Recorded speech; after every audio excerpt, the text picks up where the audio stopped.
Red Feather presents From the Archives. Chapter 41, That Old House.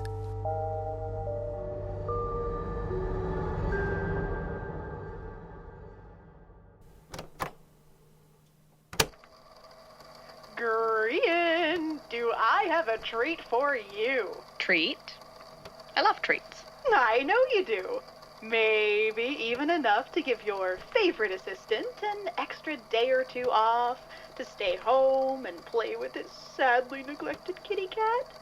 She's languishing, Grian. What is it? Well, remember, was it last month? 2 months ago? Time flies. Anyways, remember when you said to keep an eye out for any other statements given by our good friend, Mr. Major? Scott. You found his other statement? That's what it says. Statement of Scott S. Major regarding... Day off? I'll fire you.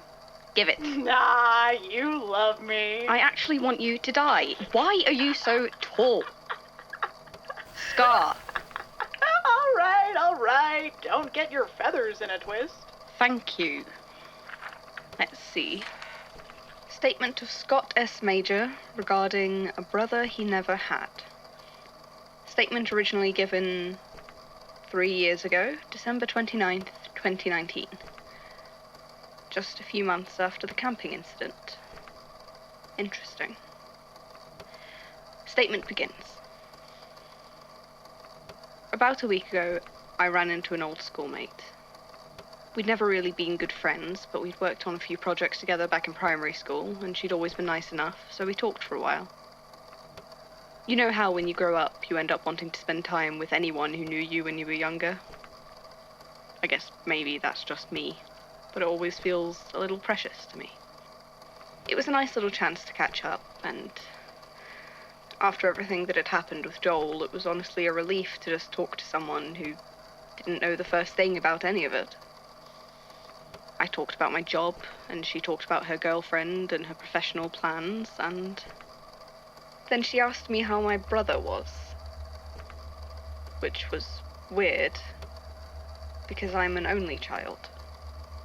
I told her she must have gotten me confused with somebody else, but she shook her head and insisted that I had a brother, looked a lot like me but bonier and with darker hair, that he'd been 3 years ahead of us in school. She said the one time she came over to my house to do homework together, he was there.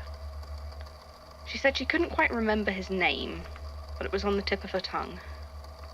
She fumbled for a minute, and then she said something.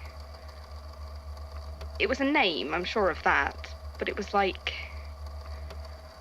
When she said it, the place in my mind that should have understood and recognized it had been painted over or scratched out. Like I couldn't hear anything but a carved out space where a name should have been. I asked her to say it again, and even recorded it on my phone, but even when I played it back later, I couldn't make out anything but that thick, garbled nothingness. I even tried putting it into an audio editor, but all that did was crash my computer. If it hadn't been for that, I would have just brushed it off at that point as a weird joke she was trying to pull on me. But the recording made it impossible to deny there was something wrong. Something missing. And especially with what had happened with Joel.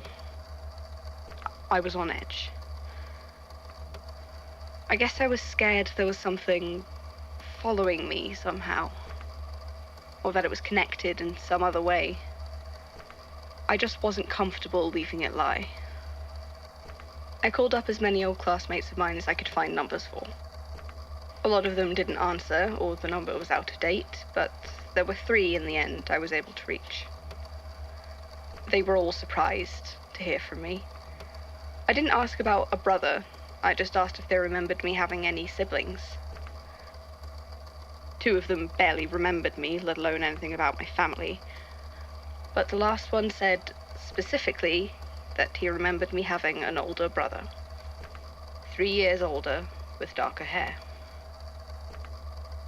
Do you know what the Mandela effect is? It's fake, first of all. But it's this idea that two different people can be sure the same event happened two different ways. And the explanation is that they're experiencing different parallel timelines, or they've switched between realities, instead of, one of them getting their facts confused. It's obviously nonsense, but sitting there listening to a second person describe a brother I didn't have to me, I had to wonder, how could they both remember the same person who'd never existed? It scared me. When I think about my childhood, I think about being a lonely kid in a too big house. I remember wanting a brother. If I had had a sibling, I would remember. I had to believe I would remember. I think that's what kept me from brushing it off and moving on. It was bothering me, the idea that I even could have forgotten something so important. And whenever I was home alone and I started thinking about it, sooner or later I'd wind up staring at the locked basement door. The house I live in now used to be my parents'. It was my grandfather's before that. There's a lot of family history around there. It's always felt too big for just me, living on my own, but it's good to have all the room for when friends come over. I was always scared of the basement as a kid. It was never finished like the rest of the house. My mum always wanted to redo it, put some actual nice flooring and furniture down there, but she never got around to it, so it's still all concrete and walls lined with shelves, heavy with generations worth of junk and treasures. It's all one room, but it goes deep, all the way under the house. The only light was a bare bulb set into the ceiling, so you had to blunder your way almost halfway across the floor in the pitch darkness, fumbling for the cord in order to see anything. And even when the light's on, it never really reaches the corners. I hated it. Whenever I was down there when I was younger, I would spend the whole time anxious about the moment when I'd need to turn the light off before heading up the stairs. The seconds between everything going dark and the frantic scramble up the steps. I'd only gone down there once or twice since my parents passed. Since I only used it for storing stuff I never needed, I only ever needed to go down there when there was something wrong with the furnace or the breaker box. And I never wanted to be down there any longer than I had to. But it was also where all the old photo albums were, and I knew if anything was going to clear this up, it would be those. So when I couldn't stand not knowing any longer, I got a flashlight and started down the stairs. 2/3 of the way down, one creaked horribly under my weight, and I froze for a moment. There was no reason it should have startled me as badly as it did, but it did. Maybe it was something about the fact that the light at the top of the stairs already seemed so far away and faint. I had the spike of irrational fear, like if the step broke under my weight, I'd fall into the darkness and never hit the ground. It passed after a moment, and I could keep going, but all my hair was on end. I was sweating. I thought about just turning around and going back upstairs, because I wasn't honestly sure I cared enough about knowing the truth to keep descending those stairs right then. But I knew if I did, I'd probably lock the door behind me and never go down there again until it was time to sell the house for real. And I wanted to know. So I kept going. My flashlight seemed dimmer in the basement. It was like the darkness was something thick, something that fell in layers in front of me and kept me from seeing the shells in more than greyish outlines. I fumbled around until I could find the cord for the light bulb. It took 3 tries before it flickered to life. The shadows were dark and sharp, and everything was covered in dust. I went straight to the shelf with the photo albums. I didn't want to spend any more time down there than I had to. There were 6 or 7 of them, I had a great aunt who was really into scrapbooking once upon a time, and my mum picked it up from her. So if nothing else, my family history is pretty well documented. I took the last one off the shelf, the one that had my name on the spine, and started paging through it. It started with a photo of my mother holding me in the hospital, and my father standing by her shoulder. And there was something by the foot of the bed. Or, that's not right. There was a space where something should have been, and wasn't. It looked like a tiny human shape had been clawed out of the photo. Like all the shadows in the room where it had been taken had warped around this one spot to hide whatever had been there from view. I tried to squint, but even with my flashlight I couldn't make out anything more than a vague outline. It was almost like someone had scribbled over a person with a black crayon, so hard the paper was almost torn. When I pulled the photo out of the sleeve and touched the blacked out spot, it felt cold. It made my skin crawl. I couldn't deny that someone was missing from the photo. A small someone. Maybe someone who'd been a toddler when I was born. I kept flipping through the pages. There were photos of me sleeping in my crib as a baby, of my first day dropped off at preschool, of my parents taking me to visit my grandparents. Those black splotches kept recurring, not in every photo, but in a lot of them, systemically wiping someone out of existence. I know I keep saying someone, as though I don't know who it was. I guess I just don't want to write it down. I think it would be easier if I knew his name, but I don't. Maybe a third of the way through the album I found a photo that was different. I think I was maybe 8 or 9 in it. It had been taken from behind. I was standing next to my father, looking up at him as he stood in the doorway of the house. The old house, the one I live in now. I remembered that moment. It was just before our grandfather died, when our parents took us to look after him while he was sick. My mother took it from where she was standing by the moving truck as my father unlocked the door. And on his other side was my brother. I couldn't see his face because he was turned away from the camera, but I could see his silhouette, the back of his head. He was a few inches taller than me, and his hair was a little longer. He would have been 11, I guess. Or 12. The doorway was pitch black. I didn't remember it looking like that when we moved in, but in the photo, it was like shadows were spilling around the edges of the doorframe. And it was like they were reaching for him. For my brother. Like he was being swallowed before we ever even stepped inside.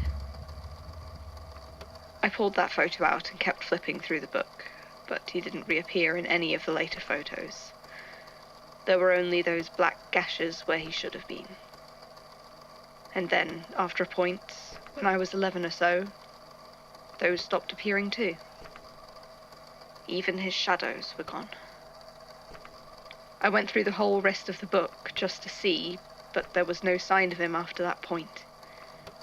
He was just gone. I moved to put the book back, and when I did, I realized. I don't know why I never realized it before, but there was room left at the end of the shelf for another album. Like there should have been another one there, or at least like someone had left space for another one. And then the light bulb overhead flickered, plunging me into absolute darkness for a split second, and I didn't even think before dropping the album and sprinting for the stairs. And that was that. It sounds silly, looking at it on paper now, and anticlimactic. I don't even know if there was anything to be afraid of right then. but I was scared. I still haven't gone back downstairs since then. I do have the photo. That one of my father and my brother and I on the steps of the house just before we moved in. I want to keep it, but if you want to scan it or whatever, you can. Maybe you'll be able to get more information out of it than I can. Wow. You get really into voice acting those, huh? Scar! Don't scare me like that. What are you still doing here? I didn't want to leave and mess the recording up. Besides, I've never gotten to see you record a full one. Do you get a bonus for expressiveness, or...? Scar's gone, so I can actually focus now. I think the most interesting thing about this statement is how it fills in the gaps between the other two statements we have from Scott. He came back to give it just a few months after statement 0190915, and it sounds like it takes place in the same house as the events of statement 02220712, the one he recently moved out of. Unsurprisingly, I wasn't able to find anything on his brother. It's remarkably difficult to find information on a person who doesn't exist. I've been trying to contact Scott to ask if he was able to find anything else in the last few years since this statement was given, but he hasn't answered yet. And given his attitude last time he was here, I don't know how interested he'll be in sharing any more information, even if he does have it. As for this disappearance, I'm not sure what to think. There's not a lot to go on. It's possible and probable that he just died. Some of these descriptions remind me of the events of statement 01100425, and so far as I was able to find, no bodies were ever recovered in that case. So it's very possible he was devoured, grim as it sounds. Although, speaking of, Scott's 28, if I'm remembering right. If his brother disappeared when he was 12, or around then, that's 16 years ago, give or take, so 2006? Even if those numbers are off, that's still well before Shrub's statement in 2011. Which obviously isn't evidence of anything, but, well, I guess the question of what happens to people who are consumed but continue to exist has been of personal interest to me. Etho did include a photocopy of the picture Scott mentioned in this file, but the quality is terrible. I can't tell if it's just a consequence of copying an already old Polaroid or something else, but the photo's almost entirely blacked out, except for the very edges. There are some vague shapes, but I can't even tell if there are 3 people in it or 2. I'm thinking about trying to borrow the library's light box. What do you want now? Mumbo sent me! Apparently, there's someone on the phone who wants to come in to give a statement, but doesn't want to give his full name.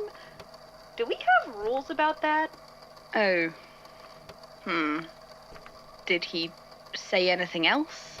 Not much. I guess he said it was gravely important. You know what? Sure. Have Mumbo tell him he can come in tomorrow.